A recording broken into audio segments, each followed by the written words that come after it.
El último torpedo. Una historia de guerra submarina. Capítulo 1. Las profundidades del Mar del Norte. El U-571 se deslizaba silenciosamente a 40 metros bajo la superficie del Mar del Norte. Era marzo de 1943, y la guerra submarina había alcanzado su punto más feroz. El capitán Klaus Weber apretó los puños mientras observaba las lecturas del sonar en la penumbra verdosa del periscopio. Contacto enemigo a las 2 en punto, distancia 3 kilómetros, murmuró el operador de sonar, Heinrich, con voz tensa. Sus jóvenes manos temblaban ligeramente sobre los controles. Weber había estado cazando este convoy británico durante 2 días. 3 cargueros escoltados por 2 destructores. Una presa tentadora, pero peligrosa.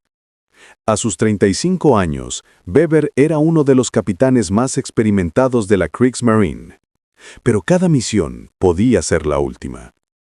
¿Cuántos torpedos nos quedan, Friedrich?, preguntó Weber a su segundo al mando, un veterano de rostro curtido que había sobrevivido a más batallas de las que podía contar. Solo 3, Herr Capitán, y uno de los tubos de proa está dañado desde el último ataque, respondió Friedrich, limpiando nerviosamente sus lentes empañados. El submarino crujía suavemente bajo la presión del agua. 42 hombres compartían este férreo ataúd, cada uno consciente de que el menor error podía enviarlos al fondo del océano.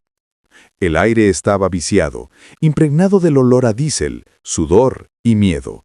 «Herr Capitán», susurró Heinrich, «los destructores han cambiado de rumbo. Nos están buscando».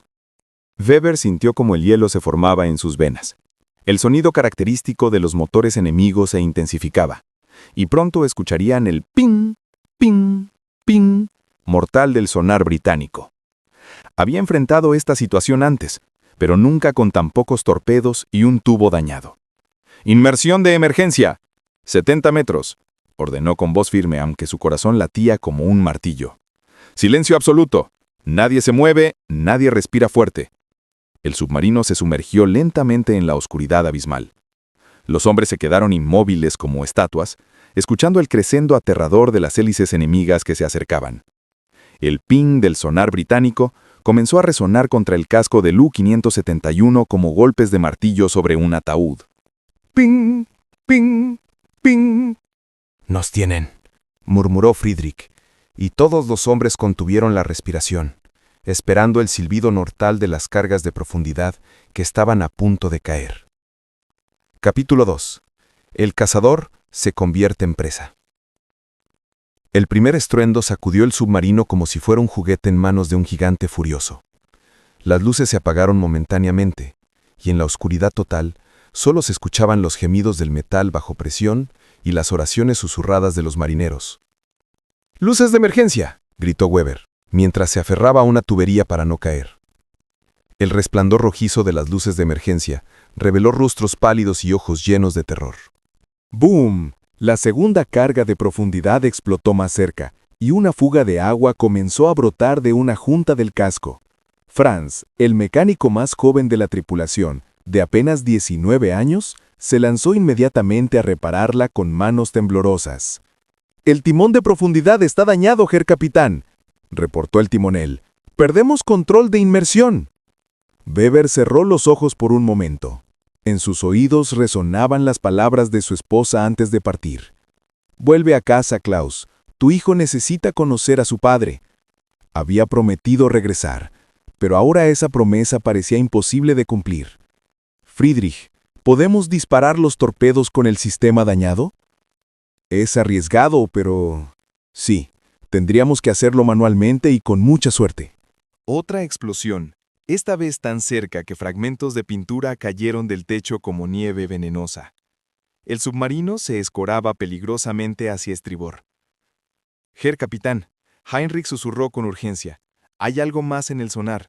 Otro submarino, pero no es alemán». Weber se acercó rápidamente a los auriculares. El patrón de hélices era inconfundible. Un submarino soviético clase S. En medio de la guerra, en estas aguas, eso solo podía significar una cosa. El enemigo de su enemigo podía convertirse en un aliado temporal o en una amenaza aún mayor. El submarino soviético se acercaba silenciosamente mientras los destructores británicos continuaban bombardeando la posición del U-571. Weber tomó una decisión desesperada. Preparen el torpedo número 1. Vamos a usar a nuestros amigos rusos como distracción.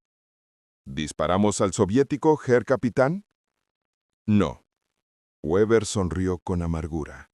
Vamos a disparar al destructor británico justo cuando el soviet lo haga. En la confusión, podremos escapar. Era una jugada arriesgada que requería una precisión perfecta y una dosis enorme de suerte. Si fallaban, los 3 submarinos acabarían en el fondo del mar. Franz había logrado detener temporalmente la fuga, pero su uniforme estaba empapado y su rostro pálido como la muerte. Herr Capitán, no sé cuánto más resistirá la reparación. Las cargas de profundidad habían cesado momentáneamente.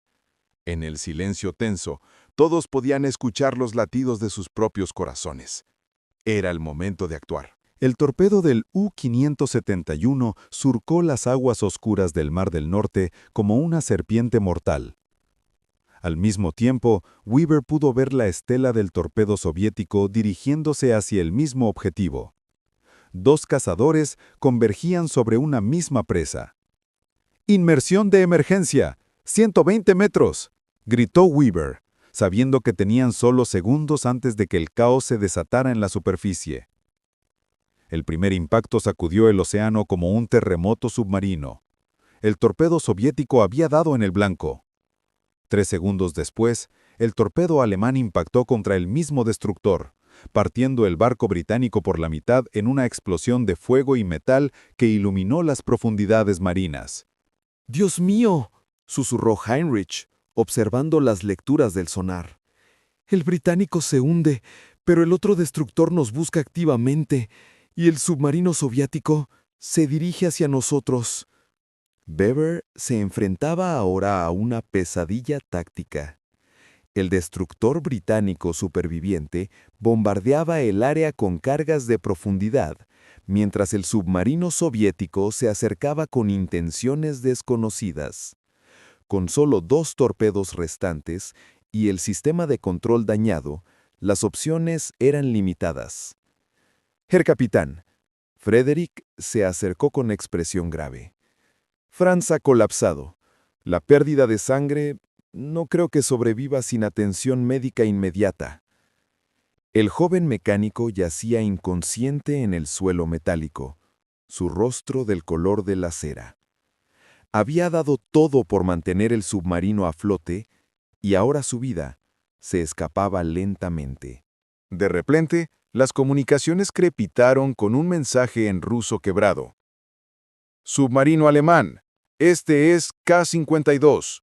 Propongo tregua temporal. Destructor británico amenaza a ambos». Weber miró a Friedrich con asombro. «¿Hablas ruso?» «Lo suficiente para entender la propuesta, Herr Capitán». Era una situación sin precedentes. 2 enemigos mortales, considerando una alianza temporal contra una amenaza común. Weber pensó en Franz, en su tripulación, en la promesa hecha a su esposa. «Responde que aceptamos cooperación temporal. Pregúntale si pueden llevarnos a aguas neutrales después». Pero en las noches tranquilas, cuando el viento sopla desde el mar, Weber aún recuerda el momento en que 2 enemigos se convirtieron brevemente en hermanos bajo las aguas heladas del Mar del Norte, unidos por algo más poderoso que la guerra: la humanidad compartida de quienes navegan en las profundidades del océano. Fin. En el mar no hay alemanes, rusos o británicos. Solo hay marineros y el océano que nos une a todos en su abrazo eterno y peligroso. Capitán Klaus Weber.